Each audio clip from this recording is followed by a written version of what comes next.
ଆଜିର ପ୍ରସଙ୍ଗ ଅଙ୍ଗଦାନ ମାଧ୍ୟମରେ ଅନ୍ୟକୁ ଖୁସି ପ୍ରଦାନ କରିବା। ଆଲେଖ୍ୟ ମଳୟରଞ୍ଜନ ମିଶ୍ର।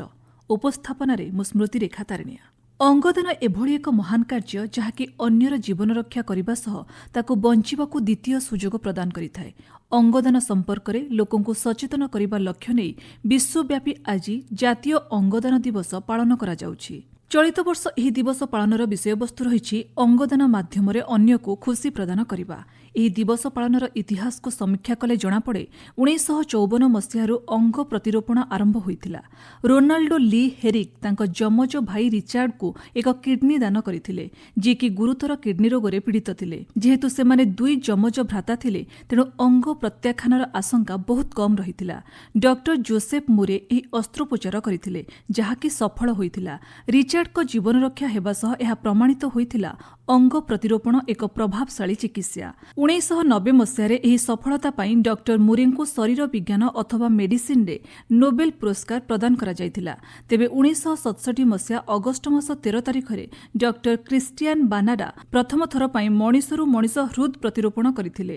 ଏହାକୁ ସ୍ମରଣ କରି ପ୍ରତିବର୍ଷ ଅଗଷ୍ଟ ମାସ 13 ତାରିଖକୁ ବିଶ୍ୱ ଅଙ୍ଗଦାନ ଦିବସ ଭାବେ ପାଳନ କରାଯାଉଛି। ଅଙ୍ଗ ପ୍ରତ୍ୟାରୋପଣ ବର୍ତ୍ତମାନ ପରିସ୍ଥିତିରେ ବଞ୍ଚିବାର ଏକ ପ୍ରମୁଖ ମାଧ୍ୟମ ଭାବେ ଉଭା ହୋଇଛି। ଆଧୁନିକ ଜୀବନଶୈଳୀ ଯୋଗୁଁ ଶରୀରର ଅଙ୍ଗ ପ୍ରତ୍ୟଙ୍ଗ କାର୍ଯ୍ୟକ୍ଷମ ନ କରିବା ବହୁଳ ପରିମାଣରେ ବୃଦ୍ଧି ପାଉଛି। ସେଥିମଧ୍ୟରେ ମଧୁମେହ, ବିଭିନ୍ନ ପ୍ରକାର ସଂକ୍ରମଣ ଏବଂ ହଠାତ୍ ଆଘାତ ଯୋଗୁଁ ଏଭଳି ପରିସ୍ଥିତି ସୃଷ୍ଟି ହୋଇଥାଏ। ତେଣୁ ବଞ୍ଚି ରହିବା ପାଇଁ ଅଙ୍ଗ ପ୍ରତ୍ୟାରୋପଣ ଏକ ଗୁରୁତ୍ୱପୂର୍ଣ୍ଣ ମାଧ୍ୟମ ପାଲଟୁଛି। ମାନବ ଅଙ୍ଗ ପ୍ରତ୍ୟାରୋପଣ ଆଇନ ଅନୁଯାୟୀ ଜୀବିତ ବ୍ୟକ୍ତି କିମ୍ବା ମୃତ ବ୍ୟକ୍ତିଙ୍କଠାରୁ ଅଙ୍ଗ ଅଣାଯାଇ ଆବଶ୍ୟକ କରୁଥିବା ବ୍ୟକ୍ତିଙ୍କଠାରେ ପ୍ରତ୍ୟାରୋପଣ କରାଯାଏ। 1994 ମସିହାରେ ଭାରତରେ ଏହି ଆଇନ ପ୍ରଣୟନ କରାଯାଇଥିଲା ଏବଂ ଏହା ସହିତ ଏହାର କାର୍ଯ୍ୟକାରିତା ନେଇ ନିୟମାବଳୀ ମଧ୍ୟ ପ୍ରସ୍ତୁତ ହୋଇଥିଲା। ଜୀବିତ ବ୍ୟକ୍ତିଙ୍କ ମଧ୍ୟରେ ଦୁଇଟି ପ୍ରକାର ଭେଦ ରହିଛି। ଗୋଟିଏ ହେଉଛି ନିକଟ ସମ୍ପର୍କୀୟ ଏବଂ ଅନ୍ୟଟି ହେଉଛି ସମ୍ପର୍କ ବାହାର ବ୍ୟକ୍ତି। ନିକଟ ସମ୍ପର୍କୀୟଙ୍କ ଭିତରେ ଅନ୍ତର୍ଭୁକ୍ତ ରହୁଥିବା ସଦସ୍ୟଙ୍କ ସମ୍ପର୍କରେ ବିସ୍ତୃତ ବିବରଣୀ ଏହି ଆଇନରେ ସ୍ଥାନିତ ହୋଇଛି। ଅଙ୍ଗ ପ୍ରତ୍ୟାରୋପଣ ପ୍ରସ୍ତୁତି ନେଇ କାର୍ଯ୍ୟପ୍ରଣାଳୀ ସମ୍ପର୍କରେ ମଧ୍ୟ ଏହି ଆଇନରେ ବର୍ଣ୍ଣନା କରାଯାଇଛି। ଜୀବିତ ଏବଂ ମୃତ ବ୍ୟକ୍ତିଙ୍କର ଅଙ୍ଗଦାନ ନେଇ ପ୍ରସ୍ତୁତି ସଂକ୍ରାନ୍ତରେ ପୃଥକ ପୃଥକ ଭାବେ କୁହାଯାଇଛି। ଏହି ଆଇନ ମାଧ୍ୟମରେ ସରକାର ଅଙ୍ଗଦାନ ପ୍ରକ୍ରିୟାକୁ ବୈଧତା ପ୍ରଦାନ କରିଛନ୍ତି। ତେବେ ଜୀବିତ କିମ୍ବା ମୃତ ବ୍ୟକ୍ତିଙ୍କର ଅଙ୍ଗଦାନ କ୍ଷେତ୍ରରେ କୌଣସି ପ୍ରକାର ଆର୍ଥିକ କାରବାରକୁ ଏହି ଆଇନ ଅବୈଧ ଘୋଷଣା କରିଛି। ଅର୍ଥାତ୍ ଅଙ୍ଗଦାନ ପାଇଁ ଆର୍ଥିକ କାରବାର ପ୍ରମାଣିତ ହେଲେ ସମ୍ପୃକ୍ତ ବ୍ୟକ୍ତିବିଶେଷଙ୍କ ବିରୁଦ୍ଧରେ ଦୃଢ଼ କାର୍ଯ୍ୟାନୁଷ୍ଠାନର ବ୍ୟବସ୍ଥା ଏହି ଆଇନରେ ରହିଛି। ଏହି ଆଇନରେ ମସ୍ତିଷ୍କ ମୃତ ବ୍ୟକ୍ତି ସମ୍ପର୍କରେ ବର୍ଣ୍ଣନା କରାଯାଇଛି। ମସ୍ତିଷ୍କ ମୃତ ବ୍ୟକ୍ତିଙ୍କଠାରୁ ଅଙ୍ଗଦାନ ମାଧ୍ୟମରେ ଅଙ୍ଗ ବାହାର କରାଯାଇ ଆବଶ୍ୟକ ପଡୁଥିବା ବ୍ୟକ୍ତିଙ୍କ ପାଖରେ ପ୍ରତ୍ୟାରୋପଣ କରାଯାଏ।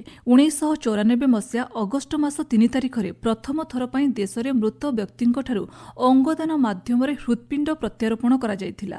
ଶରୀରର ବୃକକ, ହୃତ୍ପିଣ୍ଡ, ଯକୃତ, ଆଖିର କର୍ଣ୍ଣିଆ, ଚର୍ମ, ହାଡ଼ ଆଦିକୁ ଦାନ କରାଯାଇପାରେ। କୁହାଯାଏ ଜଣେ ମୃତ ବ୍ୟକ୍ତିଙ୍କ ଅଙ୍ଗଦାନ ଦ୍ୱାରା 6 ଜଣଙ୍କର ଜୀବନରେ ଅନେକ ପରିବର୍ତ୍ତନ ଅଣାଯାଇପାରେ। ବିଶ୍ୱ ଅଙ୍ଗଦାନ ଦିବସ ପାଳନର ତାତ୍ପର୍ଯ୍ୟ ହେଉଛି ଏ ସମ୍ପର୍କରେ ଅଧିକରୁ ଅଧିକ ସଚେତନତା ସୃଷ୍ଟି କରିବା।